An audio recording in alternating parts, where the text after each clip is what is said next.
I'm starting a how-to series for young riders and beginners who, they already know how to dirt bike. They know how to shift, they know how to take off, they know how to stop, they know how to use the clutch. But they want to take their skill level to the next level. We've all been there. You want to ride your dirt bike like a professional. I get it. They want to ride logs. They want to do wheelies. They want to get sideways. They want to ride ruts. They want to, whatever it may be that they want to do to become a better dirt bike rider. So in this one, I'm showing you how to ride over a log. It's like a foot tall. Once again, it's for young riders and beginners. I ride a KTM 350. It's a full-size dirt bike, so it's going to be easier for me because I have bigger tires, I have more suspension travel. It weighs more, I weigh more. The log's not going to throw around as much because there's more weight. There's more suspension, there's bigger tires. Someone on a 110, 125, even a 150, I've had all three of them. It's going to be harder due to the fact that the tires are smaller, the suspension travels less, the dirt bike weighs less, you weigh less. The log's going to throw you around a little bit more the smaller you are and the smaller your bike is due to weight. So I'm going to show you 3 different ways to ride over a log. The first way is to be completely stopped. You are completely stopped. You're in first gear. Not to mention, I have a Recluse clutch. I'm going to ride it like I don't have one. You want to be first gear, clutch in. If you're on the 110, you don't have a clutch. Same thing, just first gear. You want to be in first gear, have the clutch in, and just give it a nice rock to get the front tire over the log. And once the front tire's over, the speed and momentum we'll get the back tire over the dirt bike. We'll get the back tire over the log, and you can keep on riding. So I'm going to give you 2 demonstrations, and then we'll move on to the second way.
Those were like perfect. Front tire, as you saw, went over the log. Momentum from the speed of the bike took the bike the rest of the way over. That's what you want. That's what you need it to look like. It's honestly probably the harder way because you're stopped, so you have to have more balance before you. I said it's a little bit harder. I like that way more just because I do. So this time I'm going to show you with a little bit of speed, but not much. I mean like a couple miles an hour.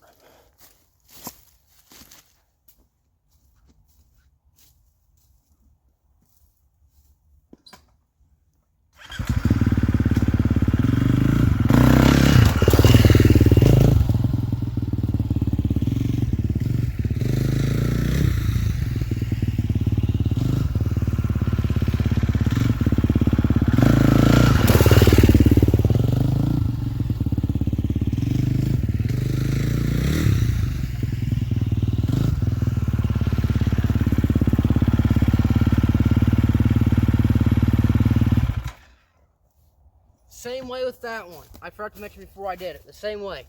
You want to be in first gear. Use the clutch. Obviously, if you got one, momentum will take you right over. The second one wasn't the greatest, but you get the idea. So you switch to a different camera angle. I'll show you the third way to ride over a log comfortably and smoothly. The third way is you can use second if you want. I would recommend first instead of second just because you have that little bit more crud, what am I trying to say? you have the more rop when you let off the clutch, because you're at higher RPMs, and it's not bogging down. So I'm gonna be going twice as fast as I was last time, so 8 miles an hour ish. I don't know, but anyways, you're gonna have a little bit of speed. This is about how fast you're going to be going when you hit a log in single track. If you're going any faster and you hit it, well, you're probably going too fast, or you're really good, and I'm not sure why you're watching this video. So this way, I'm going to show you, is the last way to do this. First gear, use the clutch if you got it. Same thing, tire over the log, the momentum will get you going the rest of the way. This is the last way to do it in the last demonstration.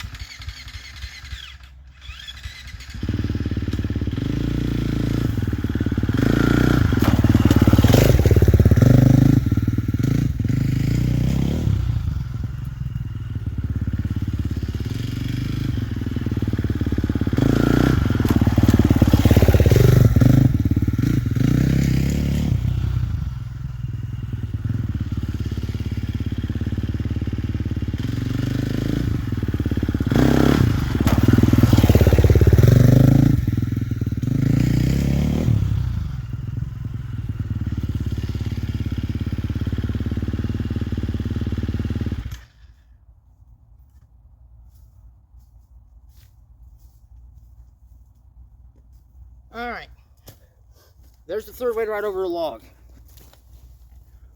Once again, every time you ride over a log, you kind of do it the same way. It depends on how fast you're going and how much throttle to use. With the speed I was using, or with the speed I had, you probably could have gone over without the clutch and without even giving a throttle blip. Also known as a rop. You could have just probably rolled over if you were doing it right. Not on a 110. It wouldn't have been good. So, I hope this was informational.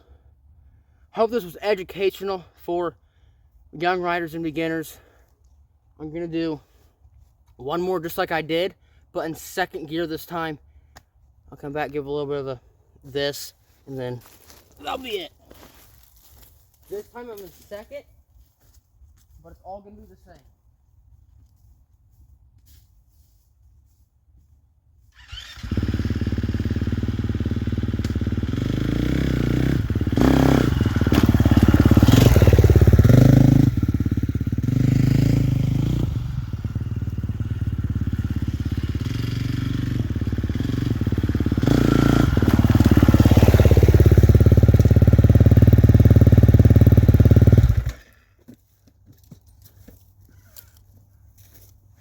The only thing that was different about that one was it was second gear.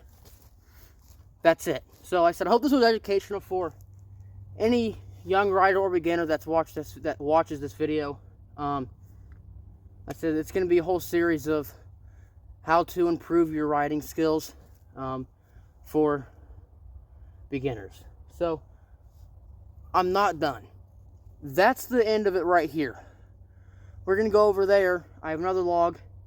It's close to the same size, but it's at an angle on the trail. The trail's in a corner, and the log is straight, so it's angled, which takes a little bit of it's kind of the same, but you have to react to it a little bit differently. Once again, everything is all the same.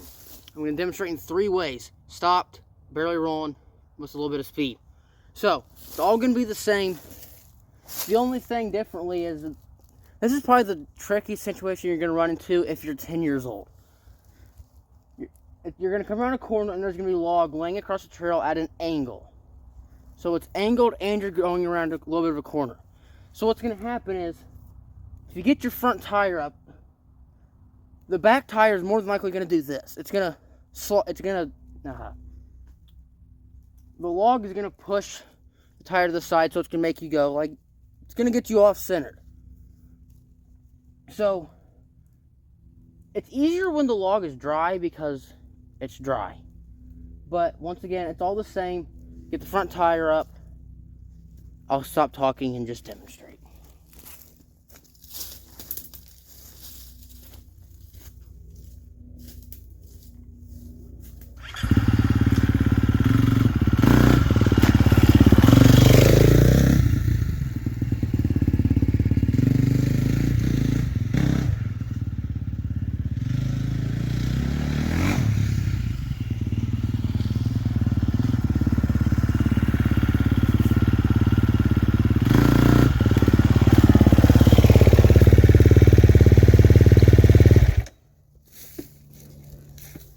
forgot to mention before I hit the log, you want to land with your handlebars turned in the direction you're turning.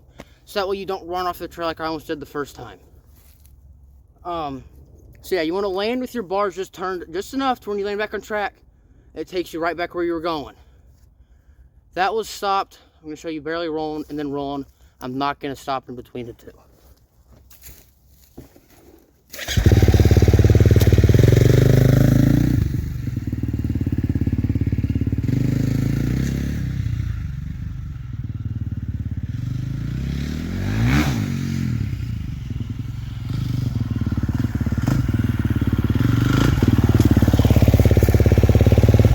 That one sucked because I put my foot down.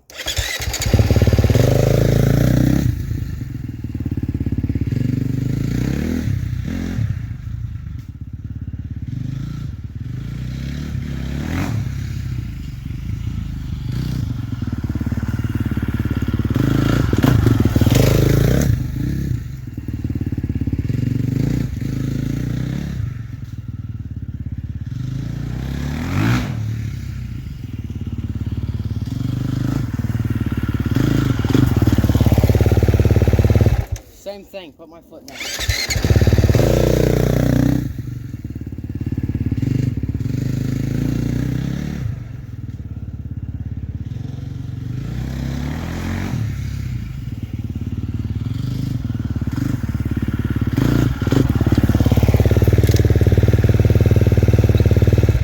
Alright, that was better. So, like I said, you want to land front tire. Just a little turn so it keeps you the direction you're going. Now, I realize if you're 10 years old and you hit a log over an angle, if the bike itself does this, you might want to you might be scared and put your foot down. I completely understand. I was the same way. My brother does it sometimes too. It's totally fine. You're learning. Just relax. It will come to you. I still do it, as you saw twice. So, okay, that was my fault. I thought the video was on a time lapse. It wasn't. So, once again, those are the 3 easiest ways to ride over logs. I'm going to show you, obviously, I also showed you the 3 easiest ways because you're a beginner and you're a young rider. If you're someone who has 10, 15 years of experience on you, I'm not real sure why you're watching this video, but whatever. So, those are the 3 easiest ways to ride over logs. First gear, get the front tire over, momentum takes you the rest of the way. No matter if you're stopped or if you're moving. All works the exact same way. I know I repeated myself a bunch, but I'm trying to get this point made so you guys can, that's what I'm trying to find. So you guys can know how to do this because it is important. If you're riding an enduro and there's 10 people behind you and you get to a log and you stop, it's not going to be the best look. But that's why I'm teaching you this. So you know how to do it. You know how to have some more fun than just riding around the front or backyard. It just gives you more experience and more skill. So that'll be all for today's video. The next episode is probably going to be how to wheelie. One of my favorite things, probably my favorite thing to do on a dirt bike. I will see y'all in the next video.